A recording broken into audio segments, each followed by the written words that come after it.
Mr. Speaker and members, the next instrument in this order is House Bill 17 by Representative Emerson to amend Title 18 relative to elections, provide for a party primary system for elections for certain offenses, provide relative to nomination of candidates, qualification of candidates, voting, election dates, qualifying fees. Representative Emerson. Thank you, Mr. Speaker. Members, I'm going to ask you to concur in the Senate amendments. Basically, it does four main things. It moves the effective date to 2026 to start the party primaries. It removes, first they removed everything but Congress and the Supreme Court. And when I say Congress, I mean all of our federal elections, so Congress and Senate. But then they added back BESI and PSC. So this will include our federal elections, Congress and Senate, Supreme Court, BESI and PSC. It's also going to move it back to having a primary, or not back, but it's going to move it to having a primary and a runoff. So you'd have to have a majority vote. If you get over 50% in the first round, then you would obviously be the winner. If not, you would go to a runoff.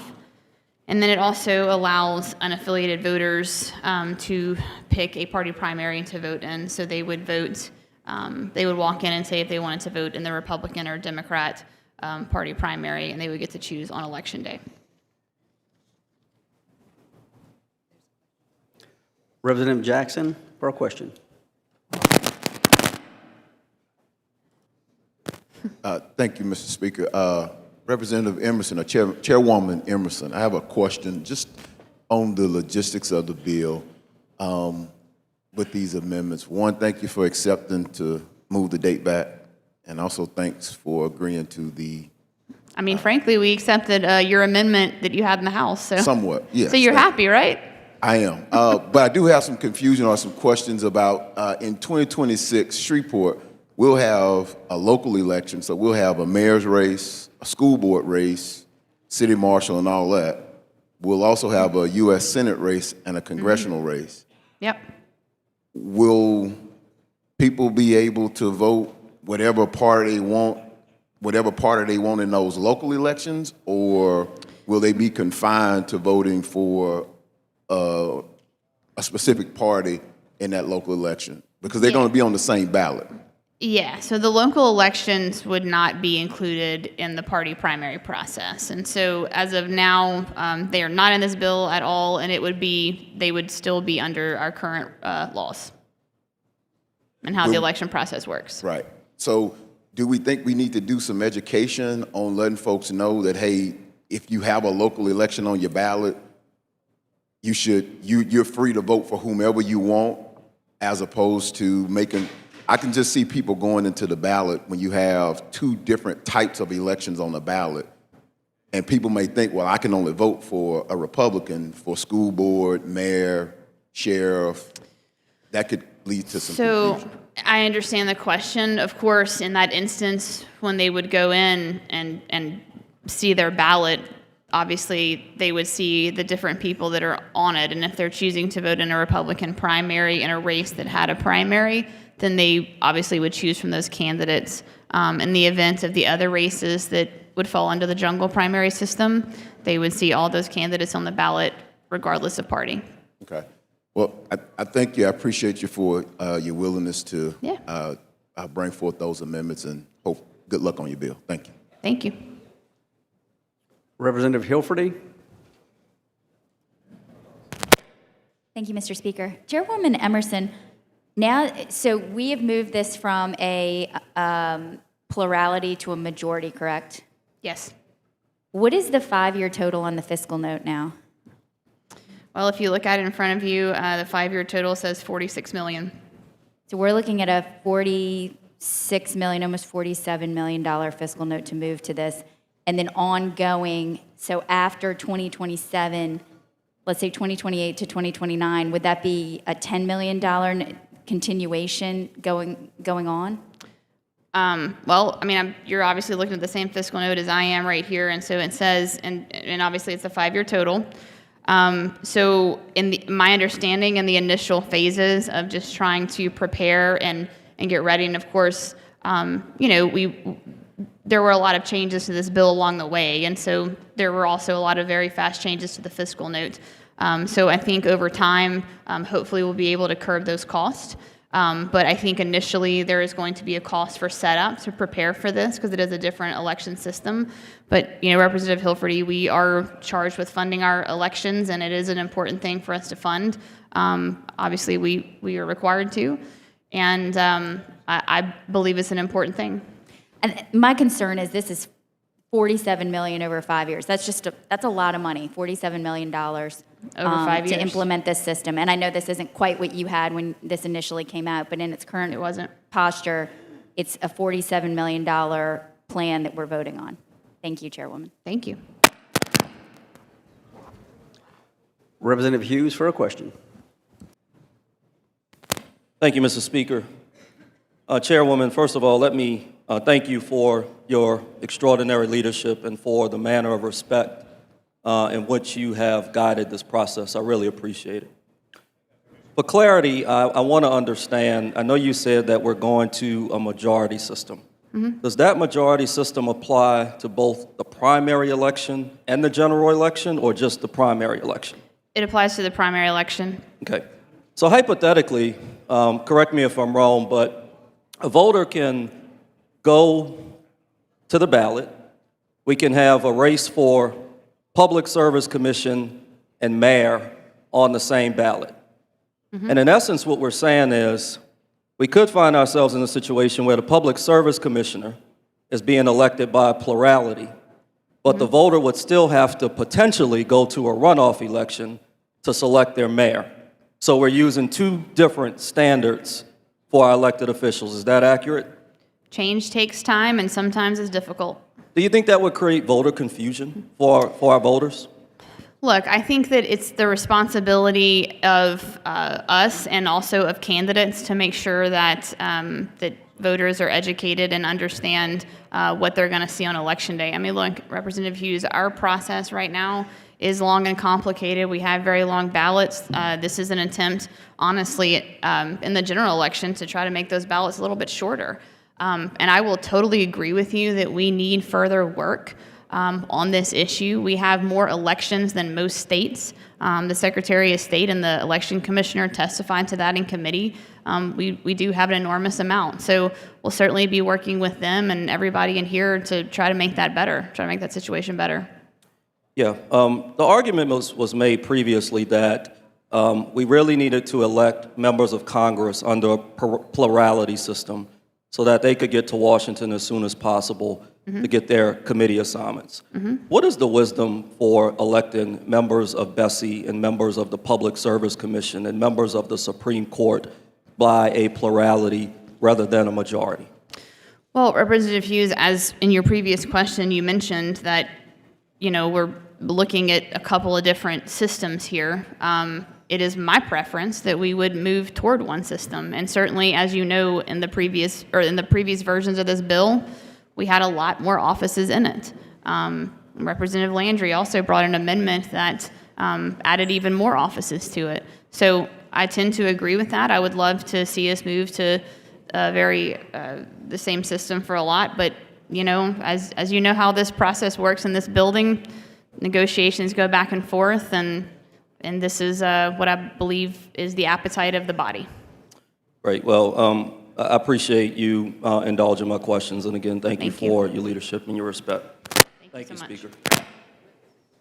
Representative Brown for a question. Thank you, Mr. Speaker. Chairwoman Emerson, let me just clarification. So when you refer to unaffiliated voters, we're talking no party voters, correct? That's correct. So They're not registered in a party. So because the independent party is a recognized party, so There is a political party in Louisiana that is called the Independent Party, yes. so those would not be considered unaffiliated. So That's correct. when we refer to unaffiliated, we're just saying no party voters that would be able to vote in either. That's correct. Okay, thank you. Representative Willard for a question.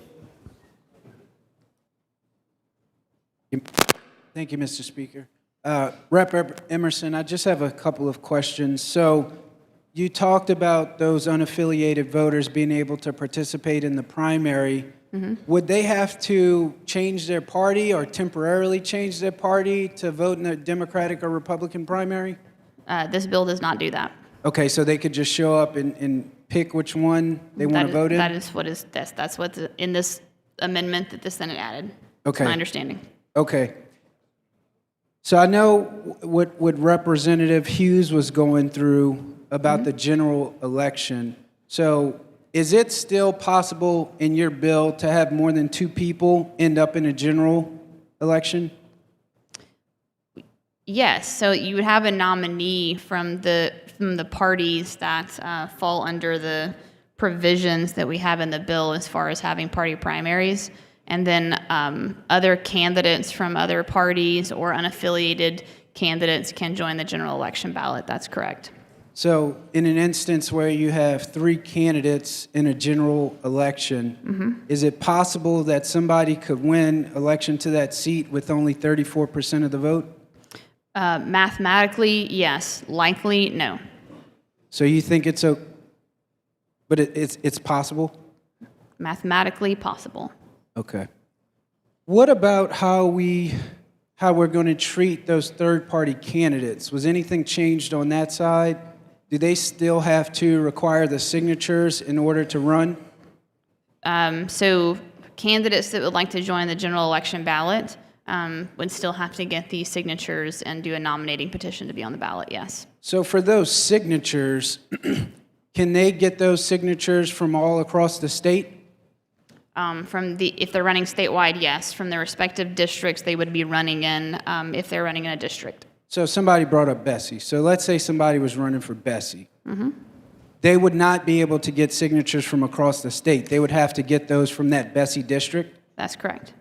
Would they be able to get signatures from anybody regardless of their party affiliation?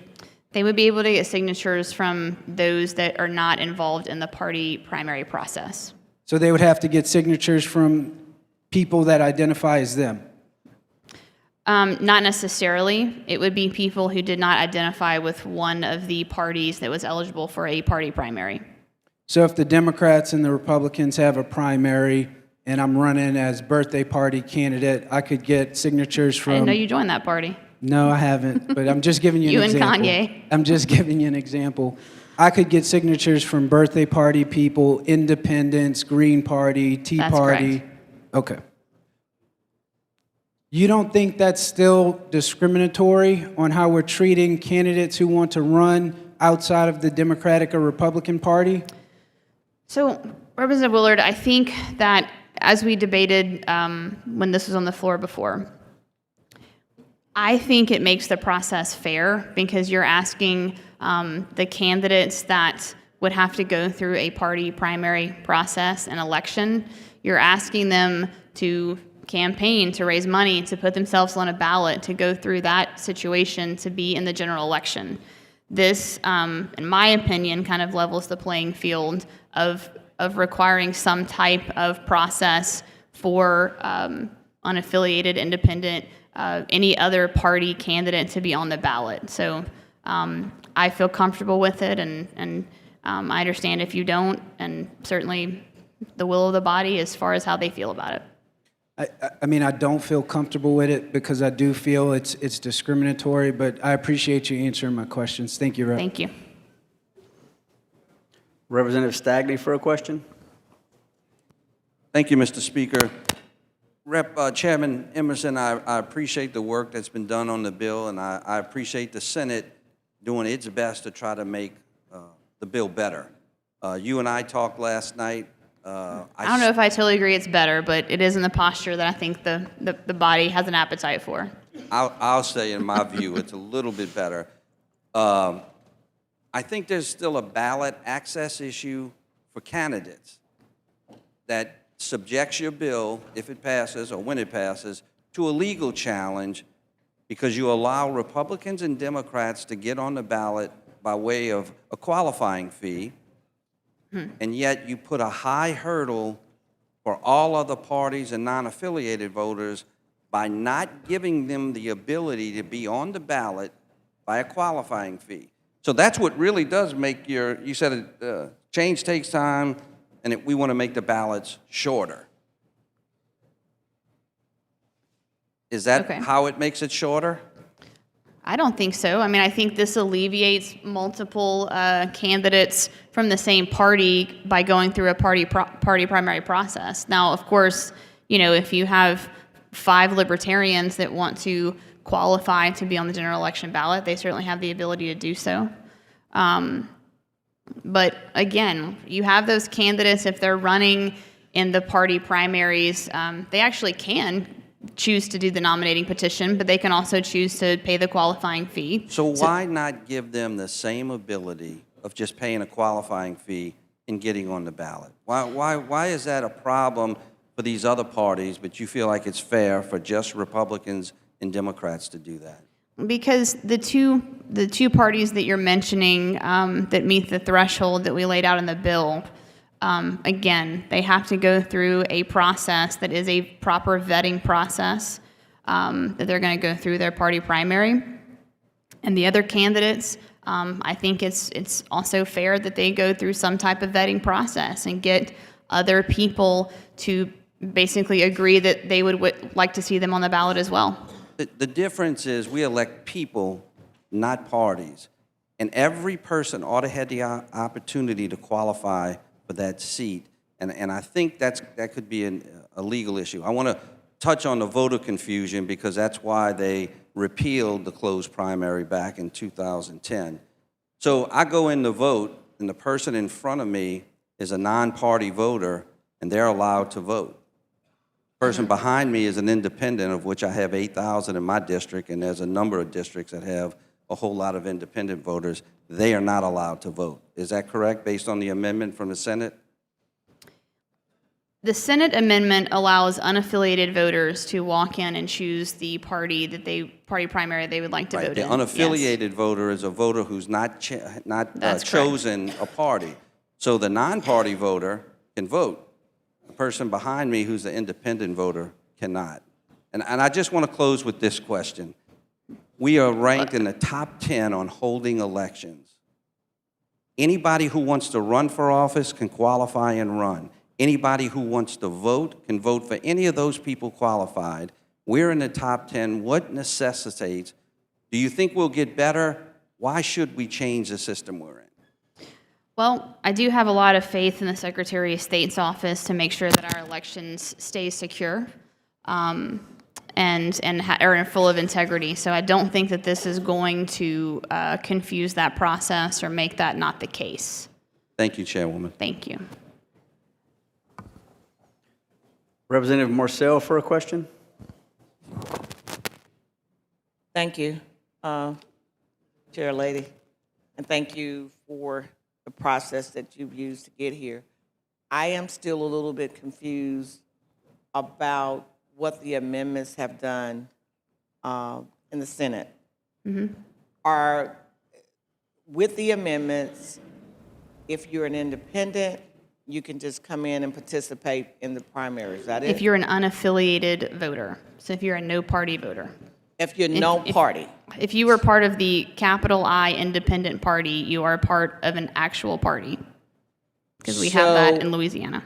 So help me to understand what is the difference between them being able to vote and an unaffiliated voter. So I guess my question would be, why wouldn't all the independents in the state just go and make themselves an unaffiliated voter so they can just vote how they want to? I mean, what would that change? And this may clear that up for them.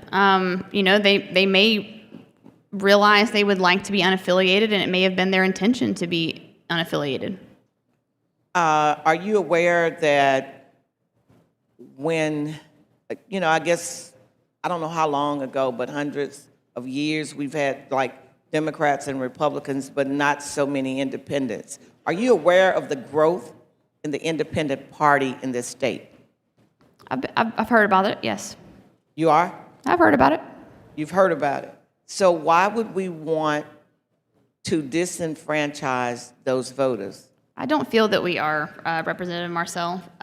Everyone can go vote in a general election. This is a party primary process. This is about the individual parties selecting their nominee to go on the general election ballot. And I guess my question would be, they would have to do something in addition to what I, as a Democrat, would have to do, and you as a Republican. Is that accurate? So they have to get signatures? No.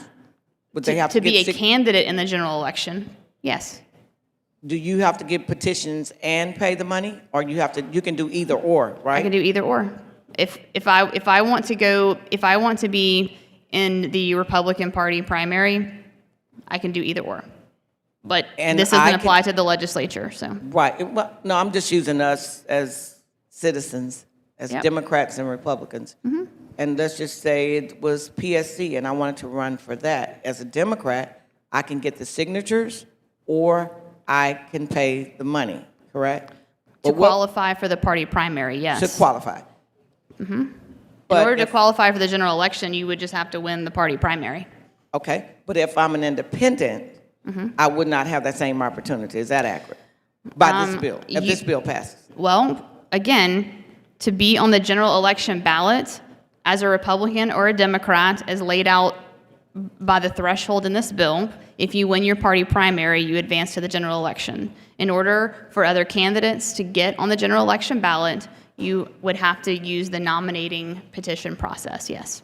Okay, and I just think that's additional for them to have to go through a hurdle, Well, additional hurdle than I we would- have to go through. I would argue that the candidates in the other two parties have to go through an additional hurdle of being in the party primary. Well, let me just say, I'm wondering if it will pass the threshold of the legal system, and will it be challenged in a court of law if this bill passed? And that's my concern. It's about the 900,000 independents that we represent, and I think that they should have access as equal as possible to the Democrats and the Republicans. And thank you for your work. Thank you. Representative Bagley for a question. Thank you, Mr. Speaker. Are we growing government here, Representative? I mean, I'm sorry, Mr. I'm Madam not trying to grow any government. I'm actually trying to just change the process about how people get elected. Well, I wasn't going to ask a question until you made a couple of statements about all the elections we're about to have, and I was understanding this is going to cause fewer, but I've not heard anything that came from you about fewer elections. It's been more about more elections. And so I was just wanting to be sure that I was thinking right. Well, change takes time, Representative Will Bagley, it be, so will it be I fewer hope, elections? That's the question. Will it What's be that? fewer, will there be fewer elections?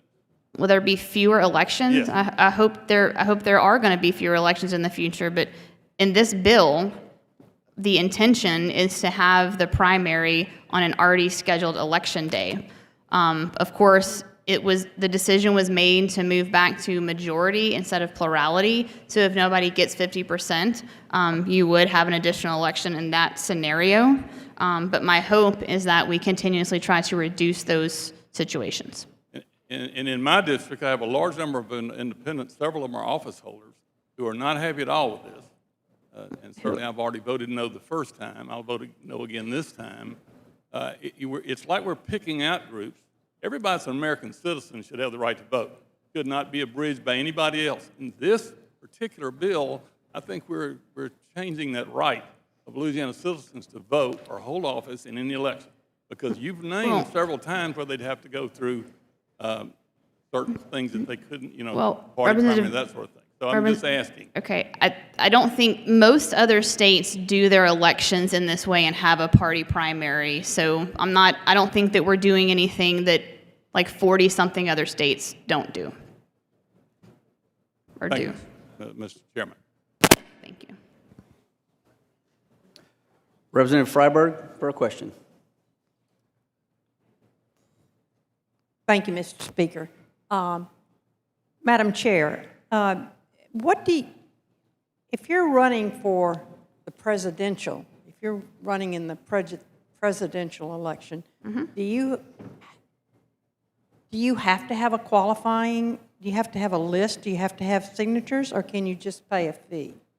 So when you qualify for the presidential preference primary, you pay a fee. Obviously, from the national candidates, they pay a fee to be in the presidential preference primary. And president's a little bit different because The process for electing the president actually comes from the national conventions. It's a little bit more of a formality now, but it comes from delegates in the national convention. So what happens is we have the PPP, and then those delegates go to convention, and different states do different things as far as how they allocate delegates.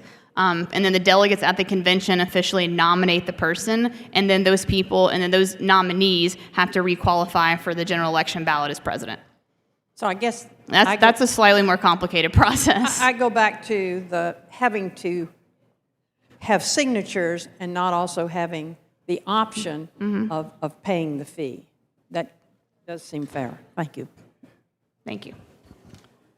Representative Taylor for a question.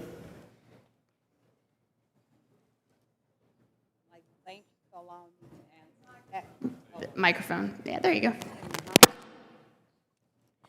Good afternoon. I'd like to thank you for allowing me to ask the question. But my question is, how much would this process cost? So if you look on, there's a fiscal note that you should have received. And look, honestly, this changed very quickly as the Senate added some of these amendments. Frankly, my hope is to continue to work through this process to make sure it doesn't cost this much, but I do realize there's some upfront costs in it. So if you look on the fiscal note, it has a 2025-26 fiscal year. It has a $19 million fiscal note in order to prepare for the process of doing this. And then in subsequent years, it begins to fall off. Okay. And my subsequent question would be, why would we spend millions of dollars for this new process? Aren't there more important things in the budget that we can allocate these funds for rather than spending this money to change an election process? Thank you for the question, Representative Taylor. Look, I think there's a lot of really important things that we pay for in this state, and I certainly think that elections are a very important thing that we have to pay for in this state. In my opinion, there's also a lot of things that are not important that we put in the budget. Thank you. Representative Travis Johnson for a question. Thank you, Mr. Speaker. And Chairwoman Emerson, I know you intend for this bill to clean up the elections, but do you see any unintended consequences with having two different elections and also having independents pay? Do you see any unintended consequences making them pay and have 1,000 signatures, correct, to get on the ballot? Well, it depends on the office that you're running for. We were talking about Congress a lot, and for Congress it is 1,000, yes. How many signatures is it for the PSC and for Bessie? I think I'm not sure on PSC and Bessie. Either 750 or 1,000. Okay, well, It trickles down from there as far as legislative races, but I believe in the districts of those size, it would probably still be 1,000. Well, when I say unintended consequences, did you know that in some states, this created more bureaucracy? For example, let's say you have a PSC member, independent, and it takes 750 signatures to qualify. Let's say they get 850 signatures. You have a well-funded Democrat, well-funded Republican who wants to get them kicked off the ballot. They challenge the signatures. Now you have to have a staff to go to each signature, make sure that constituent reside in the district, make sure then they make sure it's their legible signature. It's a whole process. Right now, witnessing other states where those individuals have had to go line item by line item, making sure that each constituent can sign that particular ballot. Then if they make the ballot, you have a retired judge may make the decision, Board of Ethics, then they can appeal it. It can go on in a court process time and time again. So I just know that other states have many unintended consequences when using this particular process. So do you think that this situation can lead to that unintended consequence? You know, Representative Johnson, you and I have served together here. We're in our 5th year, and I think there's a lot of bills that we pass here that may or may not have some unintended consequences. The good thing about this bill is the implementation is not until 2026. So I'll be happy to work on any type of cleanup language that we need, even in the upcoming general session and over the next couple of years. And you don't think that this bill disenfranchise independent voters? I don't. Thank you. Representative Knox for a question. Thank you, Mr. Speaker. Chairwoman, Yes. are you aware that there's approximately 200,000+ veterans in the state of Louisiana? I'm sorry, what did you say? The veteran population, are you aware what those numbers look I'm not like? sure how many we have, but I certainly appreciate their service, and I'm glad they're here. Thank you. I appreciate you making that comment. As a veteran, I have a large population of veterans in my district, many of whom are independent or non-party affiliated. So my question, is there any consideration or exception that would allow these veterans to vote in the primary? So thank you for the question, Representative Knox. And again, certainly, I'm glad that we have so many veterans that live in the state of Louisiana. Just like all of our other citizens who certainly enjoy the right to vote, they're going to be able to vote in the general election process. This process is a party primary process that is specifically related to choosing the nominees of those individual parties. And if those veterans are part of the parties that meet this threshold, which in current case would be Republican and Democrat, or if they're unaffiliated, they would be able to go vote in the party primary. So they would have to go through the extra hurdle to vote in the general if they're non-affiliated. There's no extra hurdle for them to vote in the general, no. Thank you. Representative Boyd for a question. Thank you, Mr. Chair. Good afternoon, Madam Chair. Well, thank you, afternoon. Mr. Speaker. I want to piggyback on something Rep. Knox just said, because it does seem like they have an additional hurdle as an independent. Because if we have a party primary, an independent with the big I, as you called it, is a party, but they can't qualify in a primary, they have to get the signatures for the general. It does appear that they're getting like a double standard, because the no party can just go the day of the election, the general election, and decide where they want to vote, but not the independent. But the independent can't qualify in a primary party election. Is that correct? That's correct. I just want to be clear. I wasn't trying to misspeak. Representative Knox asked me if the voters would have an additional hurdle to be able to vote. That's how I understood his question. So Okay, they would then not I'm have an making this- additional hurdle to be able to vote. I'm making his question more specific then, because Okay. the independent party can't qualify in a party primary, correct?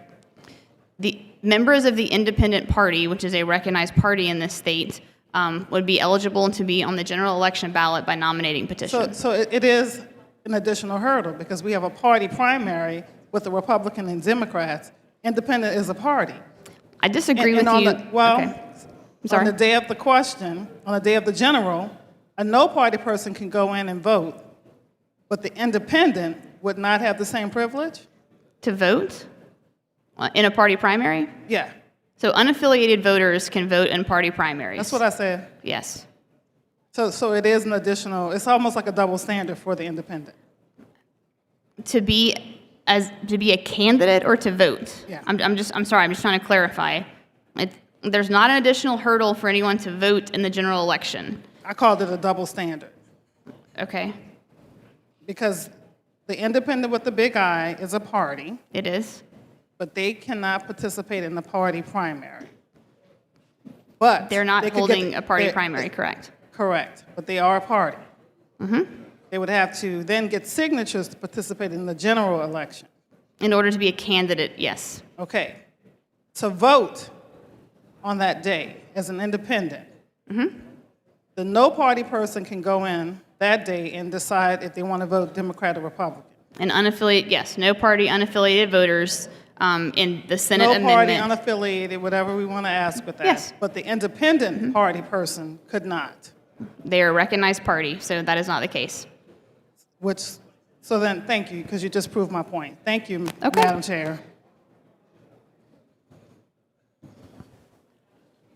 Representative Cox. Thank you, Chairman Emerson. Just for personal info, how many signatures will be required for the 3 elections that are going to the closed primary for the general election? I'm sorry, could you put your I'm microphone sorry. a little closer? How many signatures will be required for those non-affiliated candidates to get the general election? So it's 1,000 signatures. It's the same for all three, 1,000? My understanding is yes, for Congress, Bessie, and PSC, it's 1,000 signatures, and Supreme Court. So yes, every single one of these offices included in here is 1,000 signatures. Thank you. Thank you. I see no further questions. You have a right to close. Thank you, Mr. Speaker, members. Look, I really appreciate the in-depth debate that we've had on this bill the last few days. It's not exactly how I wanted it, but again, this is a process that we go through, and we have 144 different voices here and represent 144 different constituencies, and I certainly appreciate the process, and also just really, really want to thank the House and governmental staff, Trish and Annie, of all of the hours they put into helping me draft this bill. So appreciate your favorable passage. Representative Emerson moves to concur in the Senate amendments. Those in favor vote yea. Those opposed vote nay. The clerk will open the machine. Vote your machine, members. Are you through voting, members? Representative Green, no. Representative Jackson, yea. Representative Bacala, yea. Representative Boye, yea. Representative Mack, yea. Representative Bayham, yea. Mena, yea. Are you through voting, members? Mena, yea. Nay. The clerk will close the machine. Representative Mena, are you a yea or a nay?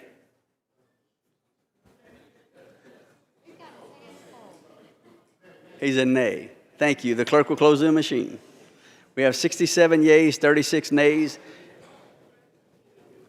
and the amendments are concurred in.